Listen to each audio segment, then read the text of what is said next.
আমার শ্বশুরে দরজা আটকায় বলতেছে, বউ তুমি এদিকে আসো। তো তখন আমি গেলাম। তো আমার হাতটা ধরলো, ধরে বলতেছে যে তুমি না জীবনে অনেক সুখী না, আজকে তোমাকে আমি সেই সুখটাই দেব। তো আমি বলতেছি কি বলতেছেন আব্বা? তো আমার হাত ধরে টানাটানি করে আমার বিছানায় শুয়ে দিল। দেওয়ার পরে এতটা পরিমাণ লজ্জা পাইছি যে আমি মুখের বাসায় হারায় ফেলাইছি। তো কাপড় খুইলা আমাকে যে দেখলাম যে না, বয়স হলেও জিনিসটা একের, জিনিসটা এতটুক বড় ছিল, এতটুক মোটা ছিল, যে সুখ আমার স্বামী আমাকে দিতে পারে নাই সেই সুখ আমার শ্বশুরে দিল। আমি গ্রামের বাড়িতে থাকতাম, থাকার পর আমার আব্বা আম্মা আমাকে বিয়ে দেয়। বিয়ে দেওয়ার পর আমার সংসার জীবন ভালোই যাচ্ছিল। তারপর হঠাৎ করে এমন ঝড় নেমে আসলো, আমার স্বামী থাকাকালেও আমার শ্বশুর আমার সাথে অবৈধভাবে সম্পর্ক করে। তারপরেও দেখা গেছে আসলেও কি বলবো, আমার স্বামী আমাকে ওরকমভাবে সুখ দিতে পারতো না, যার কারণে আমি ওই পথটা বেছে নিয়েছি।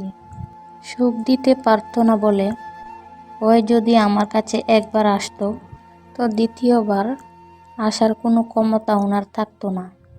তো আমার ওটার পরিমাণ এত বেশি ছিল যে আমার 2-3 বার না গেলে আমার হয়ই না। তো হঠাৎ করে একদিন আমার শ্বশুরের সাথে ধাক্কা লেগে যায়।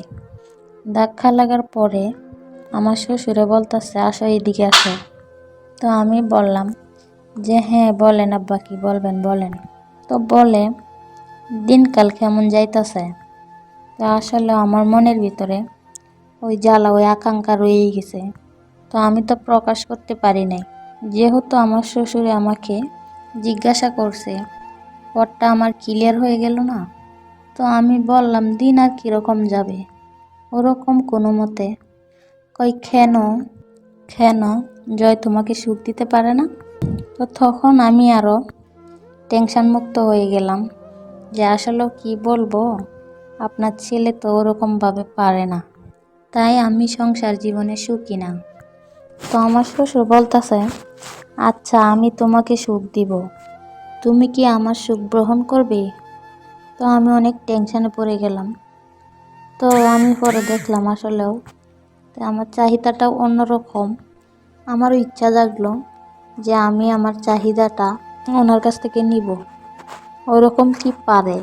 আমার শ্বশুর কি সত্য কথা বলতেছে নাকি যাচাই করতেছে? তো আমি এটা ভাইবা আমার শ্বশুরের প্রস্তাবে রাজি হলাম। রাজি হওয়ার পরে আমাকে ডাকলো উনি, ওনার ঘরের ভিতরে ডাকলো। তো বলতেছে সন্ধ্যার পরে দেখা করো। আবার আমার স্বামী গেছে একটু কাজে, ঢাকাতে গেছে, 2 দিন পর আসবে। তো আমি এই সুযোগে গেলাম। যাওয়ার পরে আমার শ্বশুরে দরজা আটকায় বলতেছে যে বউ তুমি এদিকে আসো। আমি গেলাম। যাওয়ার পরে আমার হাতটা ধরে বলতেছে তুমি না বলছো যে তোমার জীবন সুখী না, আজকে তোমারে সেই সুখটাই আমি দেব। তো আমি বলতাছি আব্বু কি বলতেছেন আপনি? বলতেছে হ্যাঁ, যেটা আমার ছেলে পারে নাই সেটা আমি দেব। তো এই কথায় বলে আমার হাত ধরে টানাটানি করে আমাকে বিছানায় শুয়ে দিল। দেওয়ার পরে আমি তো লজ্জায় কি আর বলবো, এতটা পরিমাণ আমি লজ্জা পাইছি যে মুখের বাসায় আমি হারিয়ে ফেলাইছি যে আমি কি বলবো ওনাকে। তো আসলেও আমার বলার কিছুই ছিল না, কারণ এটার প্রতি আমি ইমোশনাল হয়ে গেছিলাম। তো তখন আমার যখন কাপড় খুলে করলো, দেখলাম যে না আসলেও বয়স হলেও জিনিসটা একের, যে আমাকে এরকমভাবে দিল, জিনিসটা অতটুক ছিল, অতটুক মোটা ছিল, পারফেক্ট হিসাবে বললেই চলে। যে সুখ স্বামী আমাকে দিতে পারে নাই সেই সুখ আমি ওনার কাছ থেকে পাই। তারপরে আমরা কাপড় পরলাম, কিন্তু এরকম কোনো লজ্জা ছিল না। আসলে লজ্জা যে কোথায় গিয়েছিল নিজেও টের পাই নাই। কাজ করার পরে আমি আতঙ্ক হয়ে গেলাম যে এটা আমি কি করলাম। আসলে এটা আমার করা উচিত হয় নাই। তো এখন আর ভেবে আর কি হবে, যা হওয়ার তো হয়েই গেছে। তো মনটা আমি খারাপ করে চলে আসলাম আমি ভিতর থেকে। রুম থেকে বের হওয়ার পরে তো ওইটা নিয়ে আমি ভাবতে থাকলাম যে এটা আমি কি করলাম, কাজটা কি ঠিক করলাম? কাজটা আমি মোটেও ঠিক করি নাই। আমার শ্বশুরে এরকম একটা কাজ করলো, তো আসলেও আমার যদি মন মানসিকতা না থাকতো, আমি যদি ওনাকে না বলতাম, দুজনের মন যদি এক না হতো, তো কখনো এই কাজটা হতো না। তো যাই হোক, তো রাতে আমি ভাবলাম, তো ভাবে ভাবতে ভাবতে রাতটা আমার কেটে যায়। তারপর একে একে তো আমার শ্বশুরের প্রতি অন্যরকম একটা মন মানসিকতা অন্যরকম হয়ে যায়। আস্তে আস্তে ভালোবাসার সৃষ্টি হয়ে যায়। তো এভাবেই আমরা দিন ভালোই কাটাচ্ছি। তো আসলেও স্বামী আমার বুঝতেই পারে না যে আমি কোন ঘাটের পানি খাচ্ছি। তো আমার স্বামী মনে করে ওর কাছে আমি 1 সপ্তাহ গেলেও চলে, না গেলেও চলে। তো আমার স্বামী মনে করছে আমার বউ তো ভালোই। আসলেও তলে তলে যে আমি টেম্পো চালাচ্ছি, তলে তলে যে আমি টমটমও চালাচ্ছি, সেটা তো আমার স্বামী জানতো না। এভাবে প্রায় 1 বছর চলে যায় অবৈধ সম্পর্ক করে মিলামিশা করতাছি। তো এরকম করতে করতে তখন একটা ভালোই পর্যায়ে চলে গেলাম।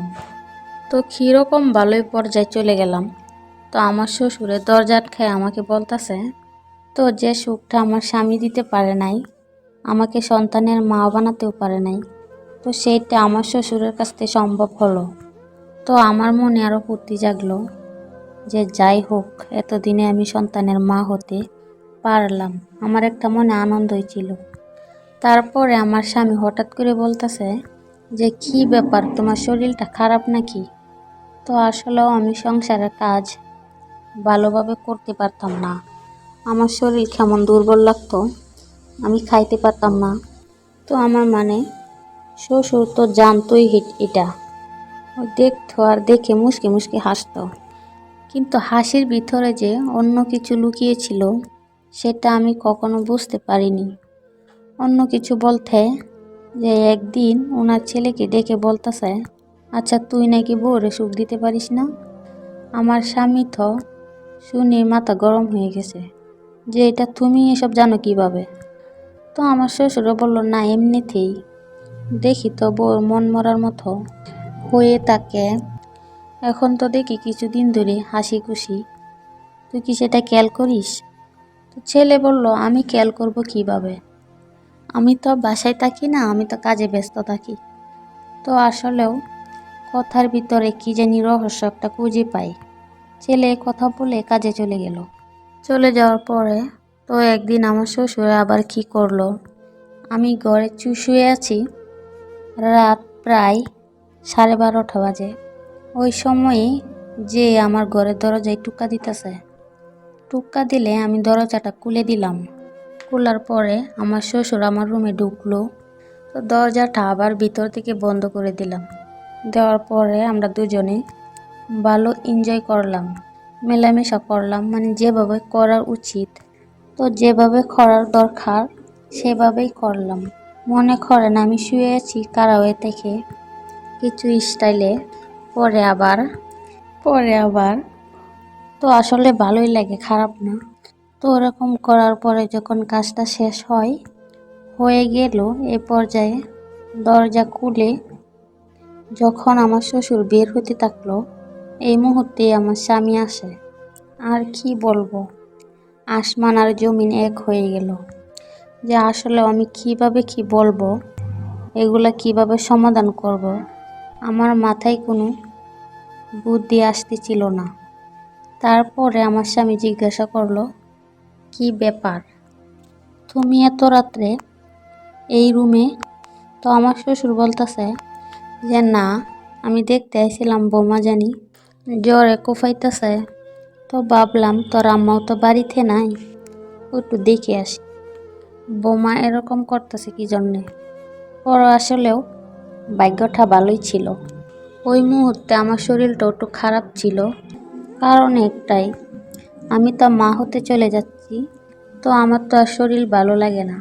তখন আমার স্বামী বুঝতে পারছে যে মনে হয় আব্বা মনে হয় দেখার জন্যই আসছে, কিন্তু ওর মনে যে এত কিছু ছিল আমি কখনো জানতাম না।